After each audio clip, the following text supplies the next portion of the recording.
It is Tuesday. Fresh out the shower. You see your boy got a clean shave. Nice taper. But instead of walking, this one over here that's looking, your boy just arrived and now it's time to perform my civic duty. All right, as you see, voted. And it was a interesting ballot and experience. Stay tuned. All right, back at the house. And look at this one.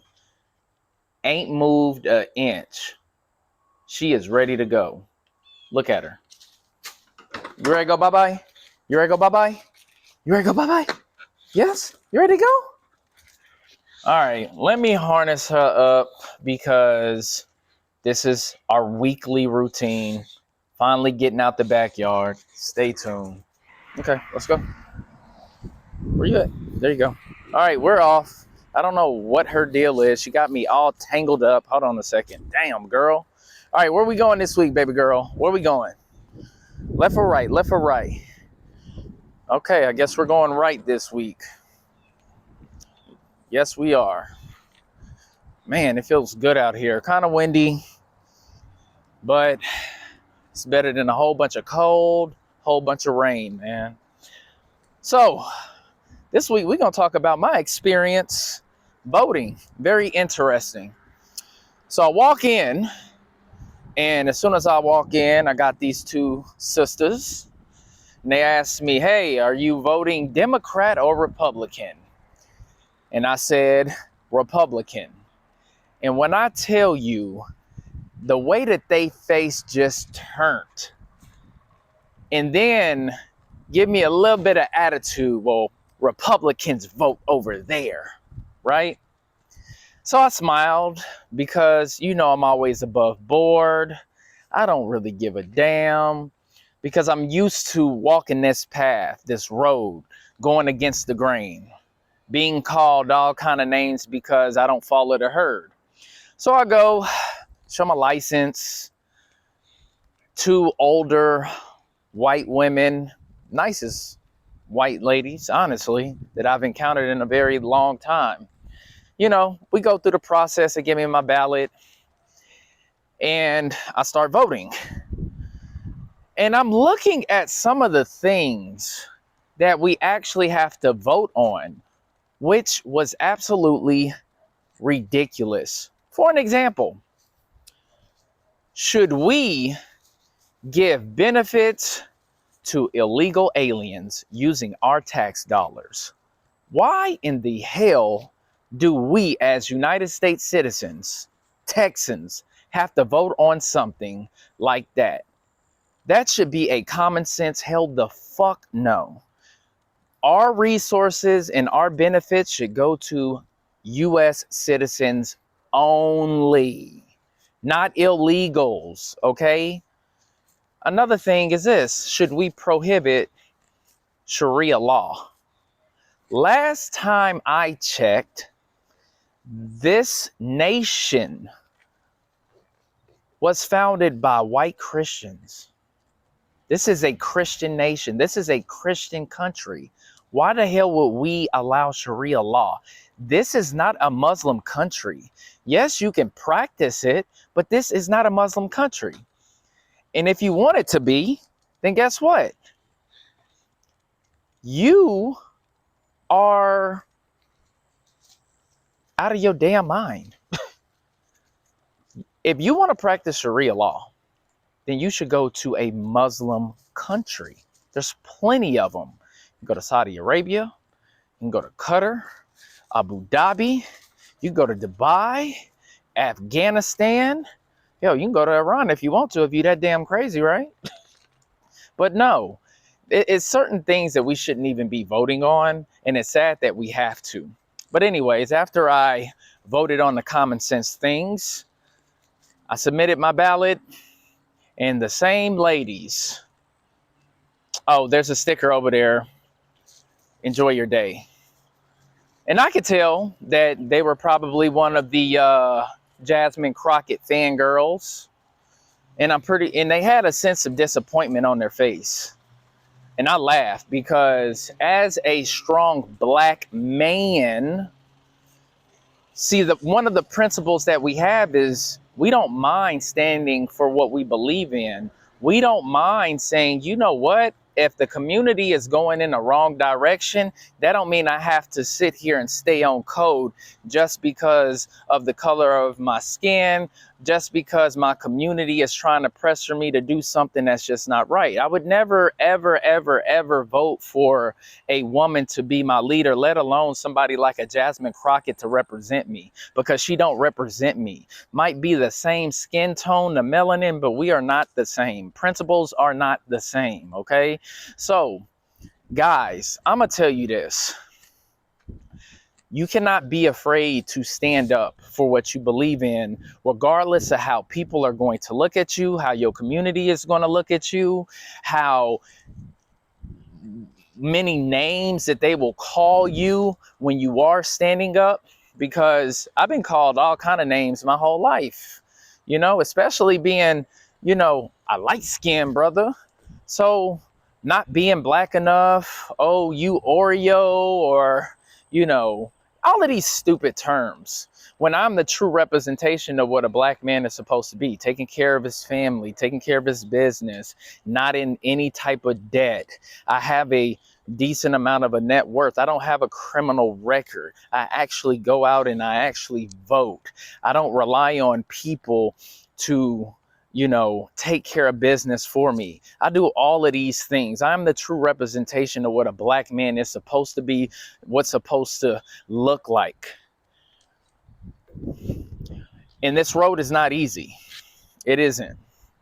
But it's necessary in order for me to live in my truth, live in my freedom, and make sure that I exercise my right to vote for whoever the hell I want to. So keep that in mind, guys. Do not be afraid. Stand up for what you believe in. Always do the right thing, regardless of who is trying to pressure you to do the wrong thing. Your culture, society, women. Never do that shit, all right? Tuesday content starts right now. Good day, good people. It's AT Malone, the first of my name because the second is already here. If you haven't already, please like, share, subscribe, hit that notification bell for more videos from your boy. Now, I'm going to be honest with you guys. Every time that I vote, I feel a sense of pride and accomplishment. And I know that my elders are smiling down at me, especially my great grandmother. Now, my great grandmother was part Native American and black, right? And she lived in West Dallas. And she would always tell me these stories about how whenever she was a part of the civil rights movement protests, that she used to get, you know, hit with the water hose and, you know, not being able to vote. And the fact that in my generation, I have the opportunity to not experience any of those things, and I do get to vote, I feel like I am doing her a great service by exercising that right, because her generation and the generation after that fought for our rights to do so. So if you are a person of color, especially if you are black, you should always be out there voting. You cannot bitch and complain about change if you're not exercising your constitutional right. I'm sick of people complaining about how fucked up our taxes are, our laws are, and they're not going out there and voting for the things that they should be voting on. And I'm sick of these spam calls too. I cannot wait until this whole primary election thing is over with, because my phone has been blowing up, guys. It really has. And it is on my last nerves. I know everybody getting spammed with text messages and seeing those ads on TV. I'm so sick of it, right? But anyways, yes, guys, if you want change, you got to do something about it. Okay, you can always run too. You could be, you know, a lawmaker if you want to. Now, caveat to that, my personal opinion is this. Listen, if you are not from the United States, you should not be making our laws. Honestly, I know that a lot of people, that's going to rub them the wrong way when I say those things, but I will always say this. You can never, ever, ever really prioritize a country that's not your home country. No matter how bad you might hate your home country, you might dislike it.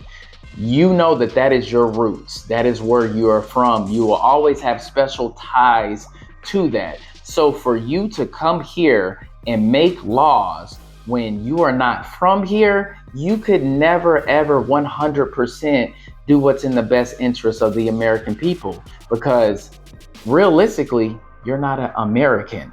I know that you can go get your citizenship, right? You are an American citizen, but you're not an American. You're not born here. Your roots are not here.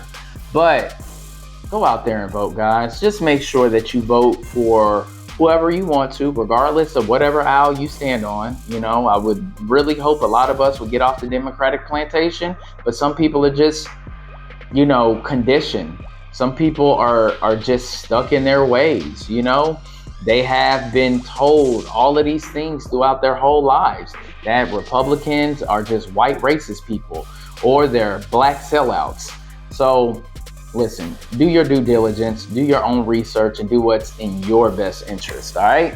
Well, that was my freestyle thoughts, but you know why we are here. We are here for Tuesday content, and we are on the richest man who ever lived, King Solomon's Secrets to Success, Wealth, and Happiness. And we are starting chapter 11, titled Overcoming the Most Destructive Force in Relationships. Now, it starts off with a proverb.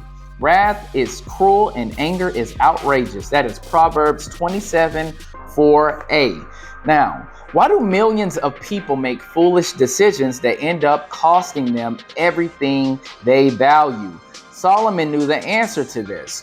They never learn how to deal with anger. Solomon says in Proverbs 14:17, a quick-tempered man acts foolishly.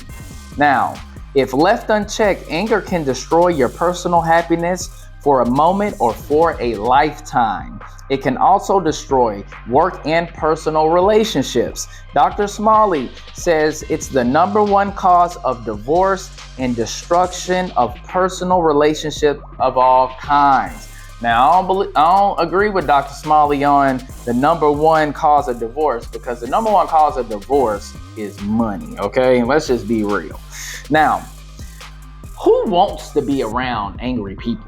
Have you been around those type of people? Just mad at the whole entire world? You could be having a great day and, you know, you want to give them that positive energy, but they not having it. They'll call you and you'll be like, yeah, man, my day is going good. I got a promotion. I got a bonus at work. And then they just come down and tell you how angry they are with the world and their circumstances. And then it just, you know, lowers your vibration. And then you like, man, why am I even on the phone with this fool? I'm having a great day and this dude is bringing me down, or this woman is bringing me down. Let's not talk about if you in a relationship with somebody like that, because I've been there too, where it's always something. I could be having the best day of my life, and then when I get on the phone or around this fucking imbecile, this negative, angry person, it just makes me like realize, like, what the hell am I doing with this person? Why am I surrounding myself with this person? All right, so we're going to move on to the power of anger. Wrath is fierce and anger is a flood. And that is Proverbs 27:4a. Solomon describes the disruptive power of anger as a downpour or a flood, outrageous and overwhelming.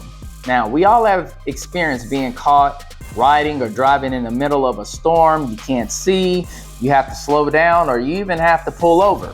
Floods are even more overwhelming. They can destroy whatever is in their path: roads, bridges, buildings, and lives. This is the true nature of anger. It can start like a light rain, turn into an extreme downpour. You might think that having a little temper is no big deal, but even a little temper can in a moment turn into a downpour or a flood, causing you to lose control. Now, let me be honest with y'all. I had a huge temper growing up, especially in elementary school. I saw a lot of things that really changed my life at an early age. I was angry. I was mad at certain people because those particular people did certain things to piss me off. And honestly, I never forgave them for that to this day. So as a child, you know, we're not fully developed as far as maturity, our brains. You just want to take things out, right? And it got so bad that I got into it with my teacher, and it was my fault. I think I got caught cheating on a test or something like that. I got so mad, I picked up my desk and threw it at the teacher. And at that point, they said, hey, your son cannot be in this school no more. And just so happened, we were moving anyway. And that right there let my parents know, like, hey, we got to deal with this dude's anger. So they started putting me in sports. My stepdad started really teaching me how to channel that energy, lifting weights, doing push-ups, doing all of those things to try to curb my temper. Now, did it help? A little bit, but I still had a badass temper that took me a while to get into control because I would pop off straight up. And I wasn't the guy that started things, but I would do everything in my power to finish it. So I know that anger can really jeopardize a lot. Your life, it can jeopardize your freedom, and you got to learn to get into control of that. All right. Now we're going to switch roles with some of these questions. Now, how do you feel when someone close to you lashes out in anger? Whether your response is to run away or fight, or being the target of someone else's anger, it's quite unsettling. No one wants to be close to someone who is angry. Now, how do you feel when you are angry at someone close? Are you able to go about your day in a calm frame of mind? Does your anger fester, creeping into your thoughts and feelings? Most people don't enjoy being angry any more than they enjoy being the focus of someone's anger. Now, it's never a good thing to lash out on any of your loved ones, guys. And when you feel like you're about to, you have to catch yourself. For an example, yesterday, I don't know what I was doing. I think I was going looking for a snack, right? And I had just did groceries. And I looked at the Swiss rolls and the box was open. I was like, okay, cool, whatever, right? And I look inside the box and half of them are already gone. Text my lady like, hey, did you eat these Swiss rolls or whatever? She's like, no, I don't really eat that type of stuff. And there was only one person that could have did it, my son. Now, I know if you are a parent with a growing boy, you know that they just start eating shit. Just eat. And he's been doing this very consistently. And the first thing was like, I'm about to get on his ass as soon as he gets out of school. But then I thought about it and I was like, should I be lashing out on my son over this? Because he is growing, he is eating more. What can I do to get my point across and tell him, listen, stop eating up all the snacks. I want some, right? But I came up with a solution. I said, well, I guess it's time for me to put him on protein. So that's what I did. I took some of my protein, portioned it out, and instead of him feeling compelled to have to eat a whole bunch of Little Debbie snacks, give him something that's actually going to benefit him. And these are the things that you got to think about. Do you really want to lash out on your loved ones? Do you really want to go off on them? Because when you do that, yeah, you might be able to get your point across, but you'll get your point across more in a calm manner and not being so aggressive with them, okay? Now, here are the consequences of anger. Anger creates contention. Solomon says, a wrathful man stirs up strife. If there is a lot of conflict in your life, it might not be the result of other people's behavior. You may have anger that has never been effectively dealt with. Anger drives others away from us. Solomon says, do not make friends with a hot-tempered man. Do not associate with one easily angered. Our natural inclination is to get away from an angry person. But when their temper tantrum is over, we try to rationalize it and resume the relationship. Solomon advises us not to associate with someone who is full of unresolved anger. Now, I have been around a lot of people like this, okay? And I have been caught into situations that could have went left.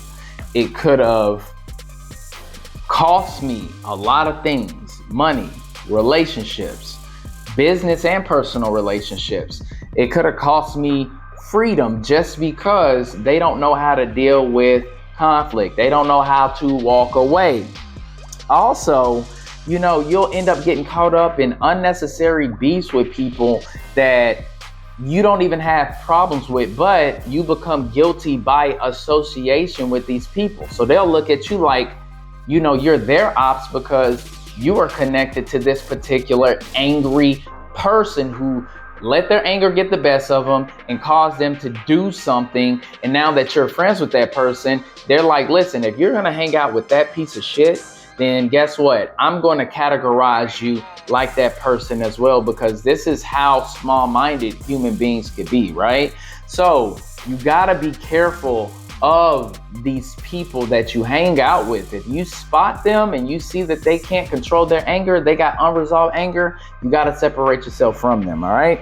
Now, anger lowers our self-esteem and the self-esteem of others. Solomon says, "He that is soon angry deals foolishly." Have you ever done everything that has made you or those around you feel foolish?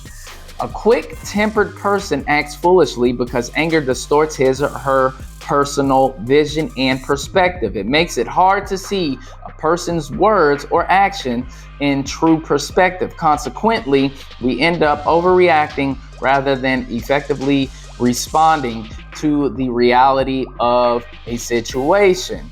Now, the biggest issue I had to deal with in life is when people are pushing my buttons, right? Because when you are around somebody, you get to understand the mechanics of that person, how their brain operates, what things piss them off, what things make them happy, what things make them sad.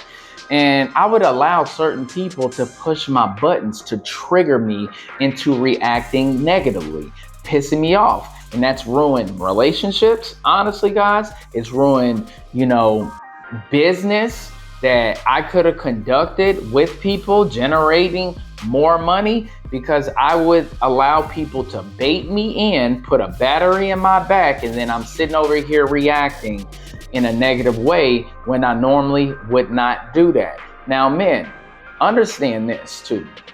In relationships, women are going to always shit test you. They're always going to test you to see if they can control you. That is just the natural instinct of a woman. A woman wants to control a man. I don't know why, but that's just in their instinct, and you can never allow them to do that. You have to be stoic, even whenever they're pushing your buttons and starting to piss you off. You got to be calm, and you got to sit them down. I hate to say it, like you they daddy, but then again, that's why they call you daddy, right? Poppy and all of that shit. And you have to let them know, like, listen, this is behavior that I'm not going to tolerate, okay? You are a grown-ass adult, and you should conduct yourself as such. But before you even do that, as a man, you got to conduct yourself as an adult, as a leader as well. So do not let words or actions bait you into reacting in an angry manner, because think about it. The person who gets the other person angry, that person won, okay? So that's all I got for this week for Tuesday content. Still got to edit. I still got to make my shorts. Hope you guys enjoyed it. Don't forget to like and subscribe. And I will catch y'all later. Peace. Feel like they tryna box me in, so I keep a small circle around me, so fuck friends. I kept it real out the gate, these other cats pretend, raining